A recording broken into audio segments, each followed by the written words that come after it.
The Lord be with you. And with your spirit. Reading from the Holy Gospel according to Saint Mark. Glory to you, O Lord.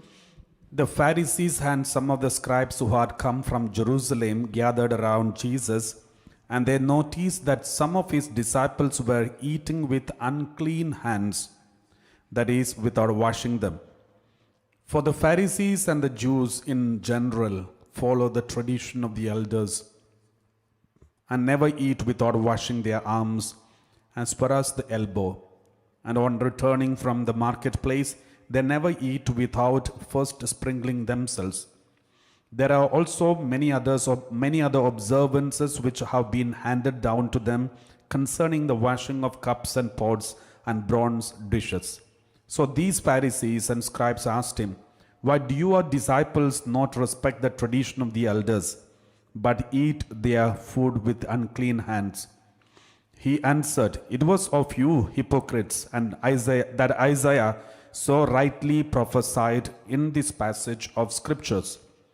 This people honors me only with lip service, while their hearts are far from me. The worship of they offer me is worthless. The doctrines they teach are only human regulations. You put aside the commandment of God to cling to human traditions." And he said to them, "How ingeniously you get round to the commandment of God in order to preserve your own tradition. For Moses said, 'Do your duty to your father and your mother, and anyone who curses father or mother must be put to death.' But you say, 'If a man says to his father or mother, anything I have that I might have used to help you is korban, that is dedicated to God, then he is forbidden from that moment to do anything for his father or mother. In this way you make God's word null and void for the sake of your tradition which you have handed down, and you do many other things like this." The Gospel of the Lord. Praise to you, Lord Jesus Christ. Praise the Lord. Hallelujah. My dear brothers and sisters, in today's Gospel, we see Jesus is criticizing the Jewish elders, the Pharisees and Sadducees, about traditions, following tradition. What does it mean? Which tradition Jesus criticized? What kind of tradition? So many people even misinterpret this Bible in order to attack even the tradition which Jesus started in the church is also criticized with this word of God. It is called manipulation of the word of God. So my dear brothers and sisters, listen very carefully. And this is very important. What did Jesus criticize? In the Bible, in the Old Testament, among the Jewish people, we can see there are so many laws and rules and regulations given by Moses. But the Pharisees and Sadducees, who were not present at the time of Moses, but it was a later group that developed after the Old Testament. These Pharisees and Sadducees not at all seen anywhere in the Old Testament. You happen to see Pharisees and Sadducees only the New Testament, because after the last book of Old Testament, that is Malachi, once after that almost 500 to 600 years of gap. During this time, these Pharisees and Sadducees, the new group, developed. So they were not there in the Old Testament. They are found only in the New Testament. This group, they started interpreting the Old Testament, and they started their own some kind of wrong traditions, this is what Jesus criticized. They were misinterpreting the Bible. They started their own traditions. Just like in today, there is so many groups and denominations, they are starting their own traditions, their own interpretation, wrong interpretations, and ask their followers to follow it. Some people don't follow it, they will make another tradition, another group. And then some people will follow, they will become the part of that group. If they don't follow, they will make another group. So likewise, there are so many wrong traditions that is also created in the New Testament in this new era as well. So Jesus criticized these people, because they were giving importance for unnecessary things, but the necessary things are rejected. Most important things are rejected. This same tendency can be seen in our life too. In the Christendom, Christian world, these same tendency can be seen. For example, I'll give you some examples, but just before that, let me remind you one thing. You know, we have so many religions in this world: Islam, Hinduism, and of course Christianity, Buddhism, Jainism, and Sikhism. There are so many religions in this world, so many followers for all these religions. What is the difference of these religions? What is special with the Christianity from all the other religions? Initially, there was difference. Initially, there was mighty difference, especially in the first centuries. You can see this difference. For example, if you look into the Acts of the Apostles, the way the disciples, the early Christians lived, though they had suffering, though they had misunderstanding among themselves, though there were so many problems that they were facing, but they were powerful. They were so powerful, the suffering was not a suffering at all. They were ready to risk their life. They enjoyed suffering. In the midst of the suffering, they were rejoicing and thanking God. They in fact conquered not only suffering but also death. They were not afraid at all, no fear in them. If you happen to listen to the stories of the saints of the church, or the early church fathers, or early Christians who were persecuted, or any old movies about the early church fathers and the Christians' persecutions, you will see the way these early Christians faced the realities of their life. They conquered suffering, they conquered death, they faced their life happily, joyfully. They were eagerly waiting to go to heaven because they all came to know their final destination is in heaven. But now, we Christians have changed. We have made ourselves more comfortable here in this world. Now, we don't want to leave this world. Even when we think of leaving this world, we are frightened, we are shattered, we started shedding tears, we started screaming, we even doubting God, we questioning God. This is not Christianity. This is exactly what the other religions also do. This is not how the early Christians were. My dear brothers and sisters, somewhere something gone wrong with us. Somewhere we have diverted from the original Christian teaching. Because now people don't see any difference between other religions and Christian religion. And the way of life Jesus taught us, they don't see anything different. Remember, Christianity, there are still people who are living a holy Christian way of life, and they are very powerful, they are strong, and they are able to evangelize, and they are able to show the power of Christ and Christians in the midst of the people. Just like Elijah, Elisha, and Daniel, all the prophets who are so powerful in the Old Testament, just like all the saints in the New Testament, and also the saints in the Catholic Church like Padre Pio, Dominic Savio, Don Bosco, Saint Antonio Padua, Saint Francis of Assisi, and all these saints. My dear brothers and sisters, Christianity is so powerful and different from all the other religions. All the other religions are telling their followers, escape from suffering. Suffering, there is no solution in any other religion for suffering.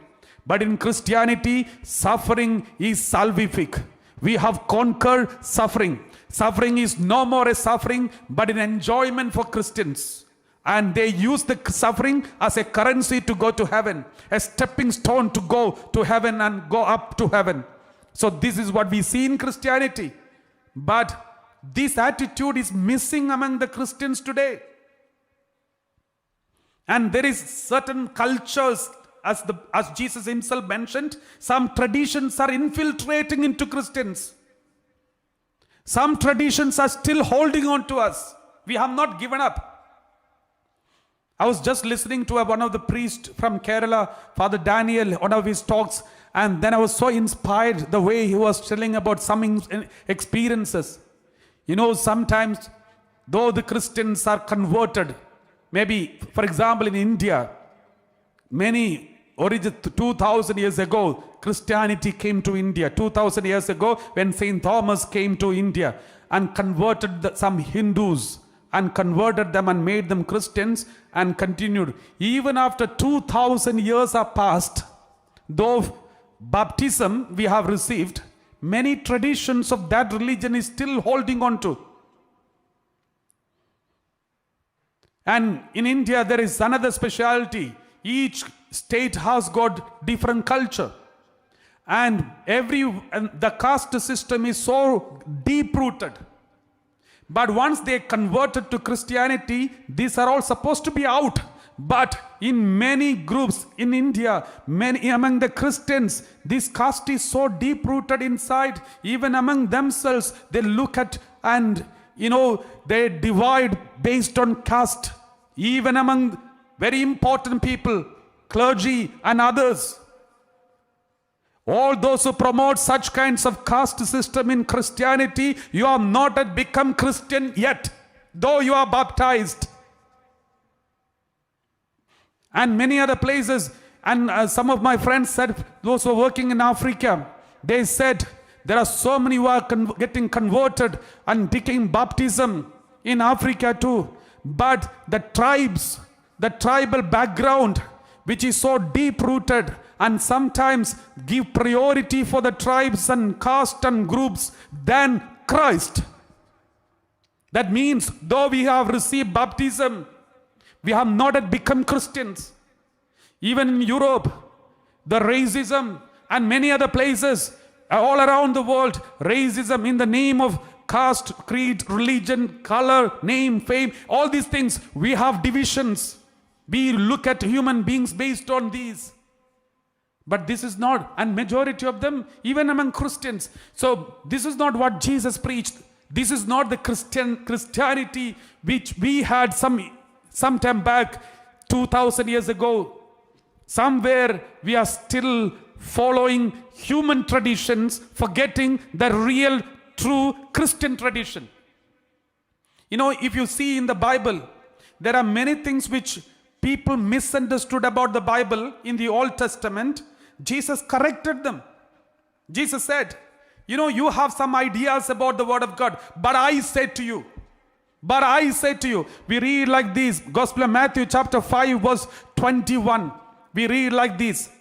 Word of God says, Matthew 5:21, you have heard that it was said to those ancient times, you shall not murder, and whoever murders shall be liable to judgment. Verse 22. But I say to you, if you are angry with a brother or sister, you will be liable to judgment. Forget about murdering, killing. Even if you are angry, you are liable to judgment. If you insult a brother or sister, you will be liable to counsel. If you say you fool, you will be liable to the hell of fire. See, Jesus is going just opposite. Let us read verse 27. Verse 27, we read like this. Verse 27, you have heard that it was said, you shall not commit adultery. That is a very good commandment everywhere. But what did Jesus say? 28, but I say to you, continue, verse 28, but I say to you that everyone who looks at a woman with lust has already committed adultery with her in his heart. Not physically, not even physically. Even if you watch it in a movie with the lust, if you look at somebody, then you commit adultery already in your heart. Jesus is very strict with all these. But we take it for granted. We take it, all these things lightly. Verse 31, we read like this. 31, we read like this. It was also said, whoever divorces his wife, let him give her certificate of divorce. In the Old Testament, or in many people, in the tradition, it is said, whoever divorces his wife, let him give her a certificate of divorce. Verse 32. But Jesus said, we read like this, but I say to you, that anyone who divorces his wife except on the ground of unchastity causes her to commit adultery, and whoever marries a divorced woman commits adultery. My dear brothers and sisters, Jesus is different from all the other religions and leaders of these religions. Jesus is always standing for the divine commandment. Therefore, Christians are supposed to be different. Where are our differences? Where are these differences? We are not becoming a lighthouse for this world. Somewhere something missing, my dear brothers and sisters. Including me, we all have to examine and see, where did we go wrong? Where are we failed to follow the teaching of Jesus? Many a time we even interpret Bible according to our conveniences. Many people, they are very happy to join for charismatic retreats because there is lots of emotional aspect is involved. Healing, deliverance, miracles, all these things happens. But they give least importance for the sacrament of Holy Eucharist, for which Jesus came and died. Jesus came and died not for charismatic movement, but Jesus came and died to give us Eucharist, so that we may celebrate Eucharist and receive communion every day. But unknowingly, because of our selfish desire and self-centered attitude, we only think and look at spirituality and religion only based on benefits. What am I going to get? If I attend this, there is healing and deliverance and miracle. Let me attend this retreat, or maybe let me attend this live streaming, then going for physically and go and receive communion from the nearby parish church. This kind of attitude, if it is gripping and infiltrating in the minds of Christianity, woe to me and woe to you. This is not what Jesus preached, and this is not what the Divine UK ministry want to promote. That we want to promote, the most important thing is Eucharist. Praise the Lord. Every Christian has to follow this Eucharist-centered life. That is what the Second Vatican Council also says. Praise the Lord. Somewhere we have lost these, my dear brothers and sisters. The sense of divinity is gone. Now we all have sense of sensitivity, not the sense of divinity.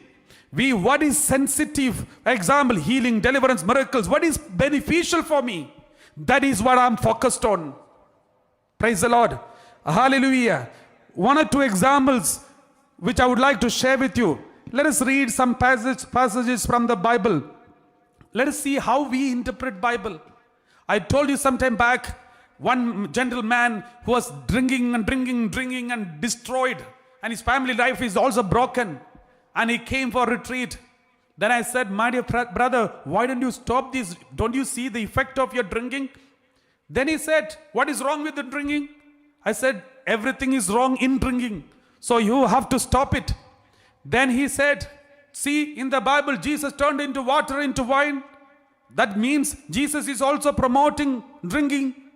See, this is how we interpret Bible as per our desire, because these Bible passages looks like beneficial for my individual freedom, which is in fact contrary to the teaching of Bible. My dear brothers and sisters, let's take another passage. That is Gospel of Luke, chapter 5, verse 4 onwards. You know, this is a passage when Jesus, the disciples, they were casting the net and they were trying their best to catch some fish, but they did not get, and they were tired, and they came back to the shore, and Jesus was sitting in their boat and was preaching to the people. And after the preaching, Jesus said, when he had finished speaking, he said to Simon, put out into the deep water and let down your nets for a catch. Verse 5. Verse 5, continue reading. Simon answered, Master, we have worked all night long, but I have caught nothing. Yet, if you say so, I will let down the nets. Okay, verse 6. Verse 6, we continue reading. When they had done this, they caught so many fish that their nets were beginning to break. My dear brothers and sisters, if we interpret this word of God, this is what Father Daniel was explaining. So if we interpret this Bible passage, we may interpret as we want. For example, just look at this Bible passage. Majority of us may interpret like this. What is the interpretation? If Jesus is in our boat, we will be blessed with loads of fish. If Jesus is in our life, we will be protected, there will be prosperity, there will be lots of blessings, lots of things. So it doesn't look bad interpretation. It's a very good interpretation. Because if Jesus is with us in our boat, lots of benefits, lots of fish. So these kinds of interpretation, you will also like it. I also like it. Because we'll get lots of fish. Why should we avoid fish? Get maximum fish. So, but let us see the attitude of Peter. Let's see the attitude of Peter when Peter saw this. For example, if I am in the boat, I'm the owner of the boat, and I came to know the whole night I worked hard and I got nothing. And then when Jesus entered into the boat, and when I again was fishing and I got lots of fish, if I was there in the boat, I would have said, Jesus, let us start a business, 50-50. From tomorrow, please come to my boat and we'll go for fishing, and 50 is for me and 50 is for you. And we will plan. If Jesus doesn't agree, I'm even ready to compromise and say 90 and 10. 90 for Jesus and 10 for me. Because even that is beneficial for me. Because most of the day when I go for fishing, I got nothing. At least if I get 10%, it is beneficial for me. So if I was there in the boat, I would have done this. But what did Peter, the owner of that boat, do? Let us read. Let us read this. So they signaled verse 8. But when Simon Peter saw it, he fell down at Jesus' knees, saying, Jesus, go away from me. I am a sinful man. This is the real interpretation. What is real interpretation? When Jesus comes into us, you know what happened to this Peter? This Peter left the boat, left the net, went after Jesus. If we were there in the place of Peter, we will ask Jesus to leave everything and come with us and start a new business. Because we are so self-centered and this worldly, not otherworldly. This is what is happening to the Christianity today. Praise the Lord. And what did Peter say? Lord, I'm a sinner. You are so holy. Your presence made all this difference. Therefore, this is not important for me. You are important for me. Therefore, I'm sacrificing everything for you and follow you. Praise the Lord. This is how we should look at the Bible. Many a time, our interpretations, the way we look at the Bible, Christianity is self-centered. How to get something. Even these disciples, though Peter seems to be very good here, but later you see a different Peter. He also unknowingly going back to himself, self-centeredness, to get something special. We read like this in the Word of God. Gospel of Matthew, chapter 19, verse 27. Gospel of Matthew 19, verse 27. We read, St. Peter said, then Peter said in reply, look, we have left everything and followed you. What then will we have? See, now he is thinking about how to get some beneficial, some business. So we did something, we paid something, so give me something. So barter system, give and take. Look, we have left everything and followed you. Then what are we going to get? What are we going to get? What then will we have? Then what did Jesus say? Jesus said to them, truly I tell you, at the renewal of all things, when the Son of Man is seated on the throne of his glory, you who have followed me will also sit on 12 thrones, judging the 12 tribes of Israel. Praise the Lord. Continue. Verse 29. And everyone who has left houses or brothers or sisters or father or mother or children or fields for my name's sake will receive 100-fold and will inherit eternal life. First God said, when you go to heaven, I will give you thrones. That is very good. And there is something you are going to get here on earth. If you leave your mother and father, only one father, and if you leave them, only one mother and one father and some brothers and sisters, if you leave them and come after me, what are you going to get here on earth? If anyone has left houses, brothers, sisters, or father, mother, or children, or fields, for my name's sake, will receive, you will get back how many? hundreds of mothers, hundreds of fathers, hundreds of brothers and sisters. I remember in my seminary time, I also heard many preachers preaching like this. You have followed, leaving your mother and father. Therefore, you know, all these years you are getting the love of one mother, one father. But now you will have hundreds of mothers loving you, hundreds of fathers loving you. This is how we were taught. I also thought, okay, let me become priest and I will see so many mothers coming and loving me, so many fathers coming and loving me. But what did Jesus say? Jesus meant something else. Jesus said, you had a responsibility to take care of one mother and one father. Now, since you left all this and come after me, now I'm giving you the responsibility to take care of hundreds of mothers, hundreds of fathers, hundreds of brothers and sisters. That means, in fact, Jesus increased our burden. So, we interpret it in different way in order to, what is beneficial for, what is good for me. That's how we interpret. This is called prosperity gospel. So my dear brothers and sisters, we want us to be prosperous and prosperity. We want to focus on that.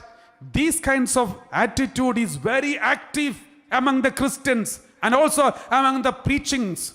This is dangerous, my dear brothers and sisters. That is why somewhere we are losing connection. We are losing connection with God. This is not Jesus. Even Jesus is listening to our interpretation and getting shocked.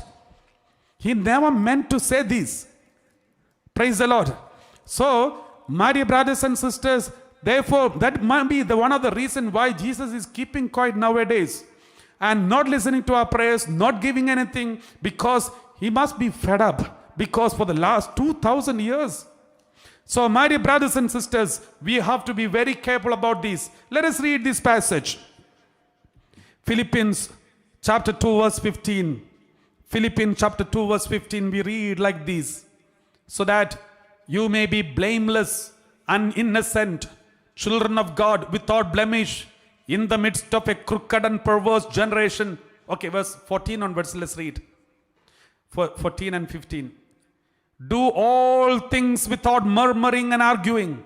Okay, so that you may be blameless and innocent children of God without blemish in the midst of a crooked and perverse generation, in which you shine like stars in the world.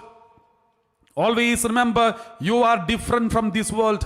This world has become perverse and crooked, but you should not, because you are children of God without blemish. Make sure you should shine like stars in the world, but not like big bondage and big burdens in the world, but you should be shining like stars. We have only hardly some Christians in this world. For example, in the recent years, we have only some Christians who are alive on this earth, who are shining. For example, Saint Mother Teresa was a shining star in this world. We were so proud of speaking about Mother Teresa and tell the whole world, and this is Christianity means. This is what Christ wanted. This is the meaning of Christianity. But we have hardly somebody to show like this. Other than some saints of the Catholic Church, who else? My dear brothers and sisters, the true Christianity is practical. Otherwise, we will not have these thousands of saints. True Christianity is possible. Otherwise, we will not have saints in this world. We have so many saints from different countries. And Carlo Acutis, these recently got canonized. Young boy who lived in this century. My dear brothers and sisters, there are so many shining stars in this world. Therefore, if we really follow Jesus Christ, we can be shining like stars in the world. It is possible. It is not an outdated theology. This is real. This is practical. And this is powerful. Praise the Lord. In this world, which is crooked and perverse, we should be blameless and innocent children of God, shining like the stars in the world. We read Deuteronomy 28, verse 13 and 14. We read, therefore, follow the word of God as it is, as Jesus told us. Understand the mind of Jesus, not our mind. Don't put our mind in the mind of Jesus, but let us take the mind of Jesus on us. The Lord will make you the head and not the tail. You shall be only at the top and not at the bottom. If you obey the commandments of the Lord your God, which I am commanding you today, by diligently observing them, obey the word of God, be committed, be faithful to the word of God. And if you do not turn aside from any of the words that I am commanding you today, either to the right or to the left, following other gods to serve them. Don't go after the wrong traditions, wrong inculturations, wrong caste system and other groupism, other tribalism and other things. You have only one tribe, the children of God. You have only one caste, children of God. You all are one, children of God. Therefore, that should be the only driving force inside of us.